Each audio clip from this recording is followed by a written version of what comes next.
Obviously, John David came out and made those comments about Sergey, and a lot of the comments he was saying were eerily similar to everything you said prior to not just the second fight, but even the first fight. Were you kind of funny?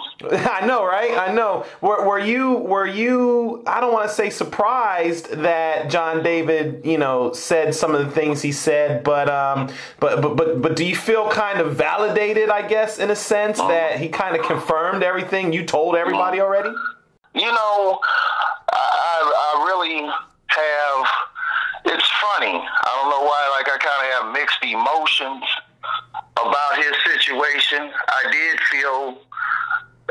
feel validated in the sense that I was accurate, and I think I stated that when I mentioned it at the fighters meeting. I actually said I hope I'm wrong.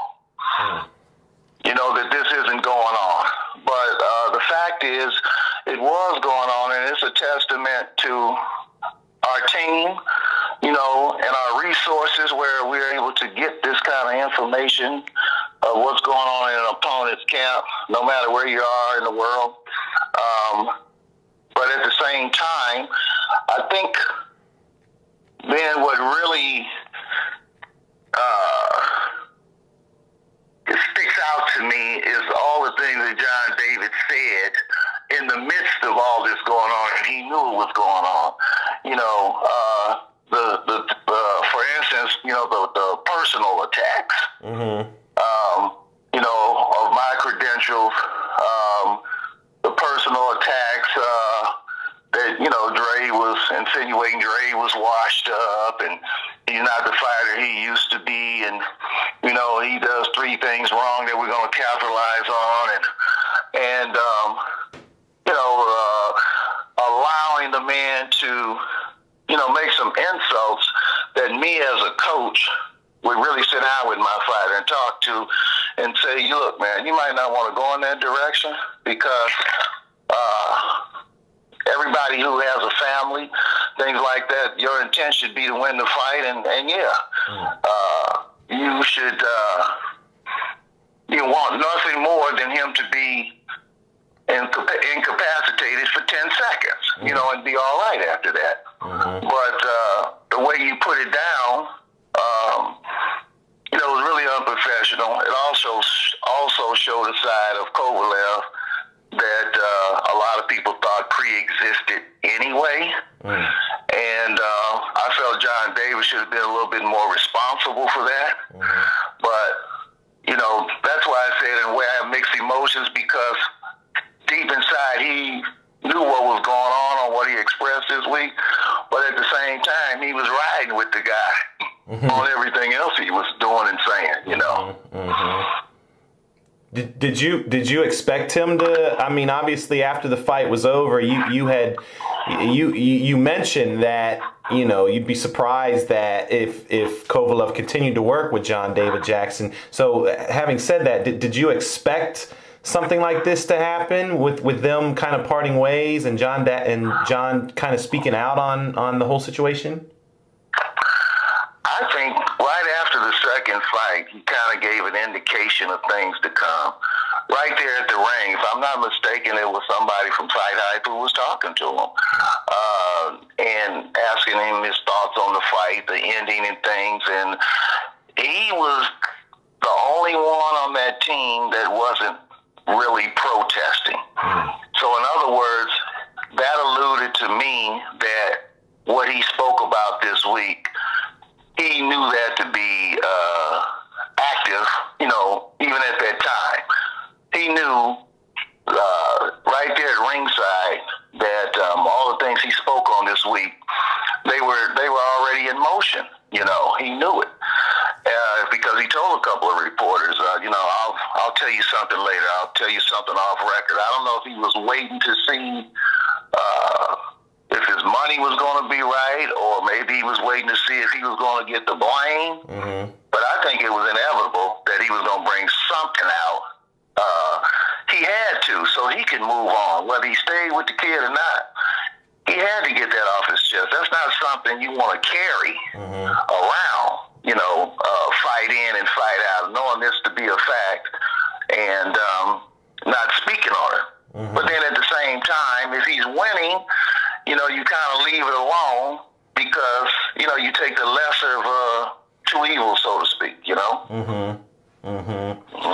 John, actually, a lot of the things he said kind of echoed some things that Abel Sanchez hinted at. I mean, Abel obviously didn't speak as in depth as John did, but he alluded to the fact that Sergey is difficult to train. He likes to call his own shots and stuff like that. As a trainer, how do you deal with a fighter that's like that? Someone who is basically like it's my way and I gotta have it this way and that way, and they just don't want to listen to the trainer. Like, how do you deal with someone like that? Well, me personally, I wouldn't deal with it at all because you're not going to get anywhere.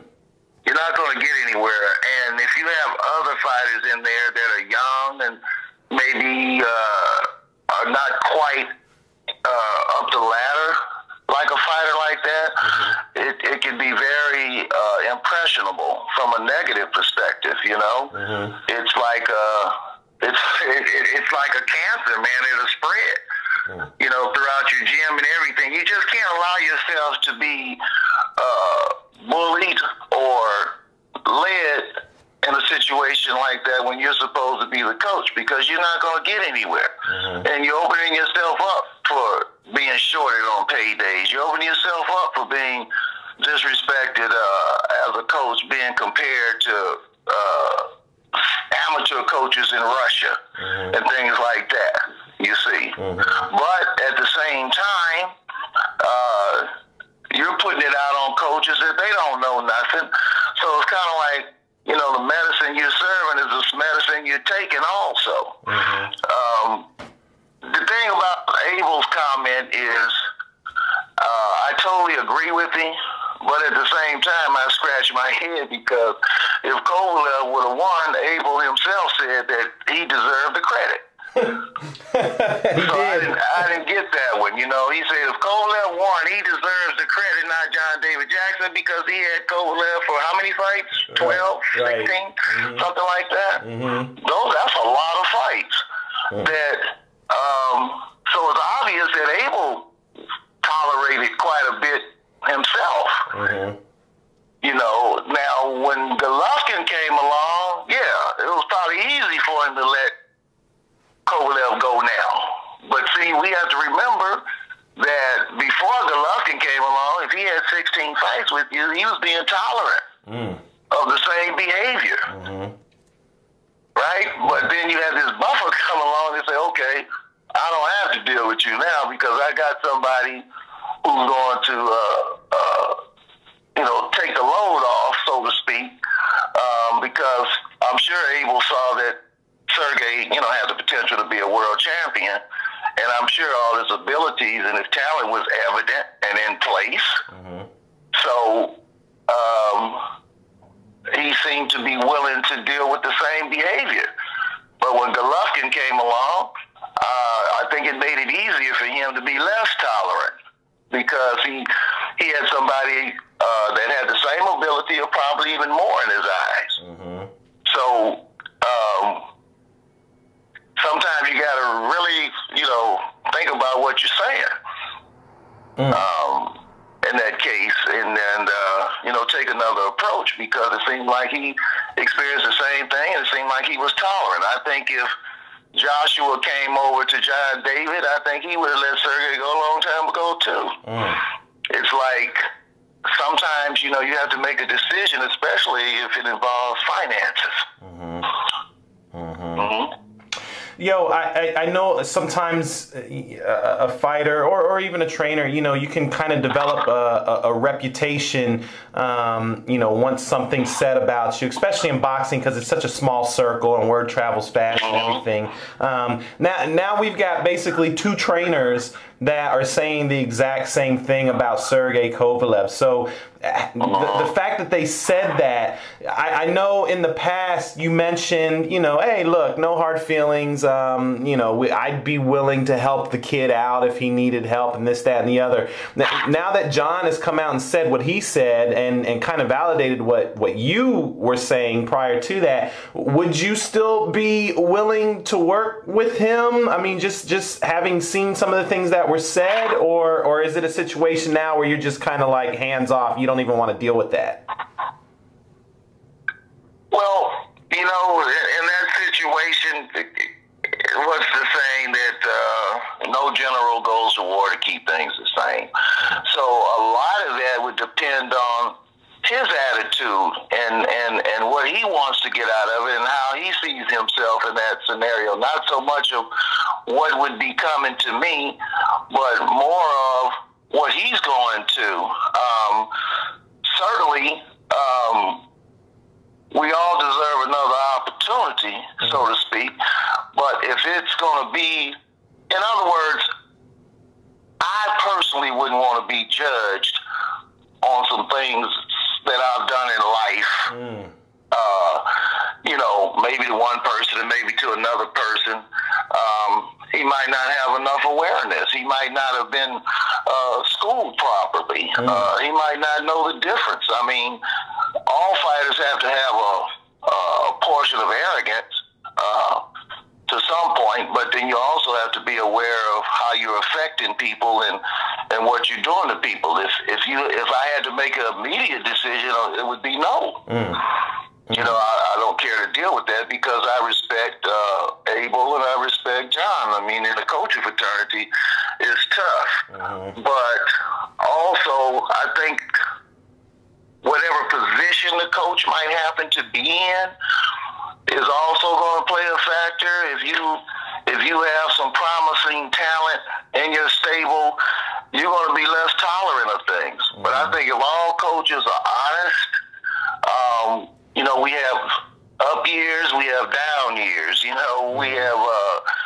have years where we'll make a huge amount of money, and then the next couple of years, it'll be down. So your tolerance is based on what's available, what your needs are, how long you plan to be in the business, or do you think, you can help him? And, me with my probation background and things like that, it would justify at least a conversation about that long before a decision would be made, whether or not this is going forward or not, But I'll put it this way, he would definitely have to have an understanding of African Americans. He would definitely have to have an understanding of those who are in place who are able to help you. Is he willing to continue to learn, or does he think he's already there?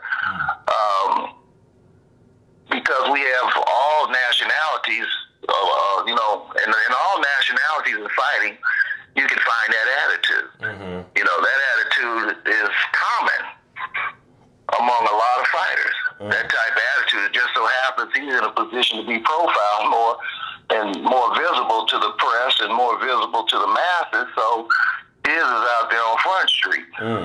Whereas we have I've experienced some kids exactly like that. It's just that they weren't, out on Front Street like that as far as visibility. Right. And no, I didn't train them. I didn't train him at all. But he seems to have a host of issues. I mean, if you go back to the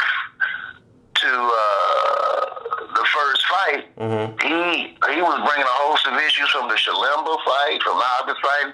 I mean, and his issues are excuses. It's like he never wants to accept responsibility for how things played out, even in victory. So even in victory, when he's making excuses, you pretty much know what you're going to deal with. You see? Yeah. That's crazy. But there are some people around him that's been tolerant, not just John David Jackson, but his manager, obviously had to be tolerant of it. His promoter had to be tolerant of it. And of course Jackson, so nobody stopped him and brought it to a halt. They just made excuses for it. The networks made excuses for it. That's, you see, they made excuses. But that's just crazy to me, Virg, that you called all of this long before any of it came out. You were able to see that in him. I think that just goes to show you how, especially when it comes to fighting, it's not just about what they do inside the ring that you have to be, cognizant of. You have to take it all in. I think that's pretty. And again, I don't know how many people paid attention to everything that was being said, prior to the fight, prior to the rematch, prior to the first fight. But I swear everything that you said about this guy has now come to fruition, basically, and that's pretty amazing, man. You nailed it to a T. Yeah, it is amazing. I mean, but he just gave off this air of being like that, and when you start hearing little small talk going on in the game, and it's like every time the conversation would get to Kovalev or John David, it's the same. It's the same talk. So after a while, you're like, man, all these people can't be wrong. They all can't be wrong. And if you even read between the lines when John David first met him, he was going to let him go before his first fight with Boone. Wow. Because he wasn't listening to him. You remember that? Yeah, I do. He wasn't listening, but then when he got in there with Boone and he saw him dismantle Boone, he made a concession right there. That set the sage, basically. That set the tone. Yeah, set the stage and set the tone. He made a concession. This guy can fight, so, I'm going to forget about what I wasn't going to tolerate earlier. I'm going to ride with this because it looks like I got a champion, So I'm willing to, which is understandable. Right. Which is understandable. A lot of times it's, we have success on what we can tolerate. And I think, I don't know his financial situation or what the agreement was, but I'm sure if you added up his total compensation for the last 10 fights he's had with Kovalev, that it might not have been what he wanted, but I'm sure it was a number that a lot of people would have liked to have had. The compensation outweighed the headache at the time. Exactly. Yeah. Exactly. I mean, if he's got 10 fights and you figure in 10 fights at the level he was at, he's had to make over $500,000. At least. So, I mean, if you could go 4 years and 10 fights, that's $100,000 or so, and more a year. A lot of people would like to be in that position. It's no different than us at work, making $150,000 a year, but we got a jackass boss who's insulting us every day, and who's making it difficult for us every day. Yep. But the pay of the job allows you to tolerate the stupidity or the Napoleonic attitude of your boss. That's a perfect example too. That's a perfect example. Yeah.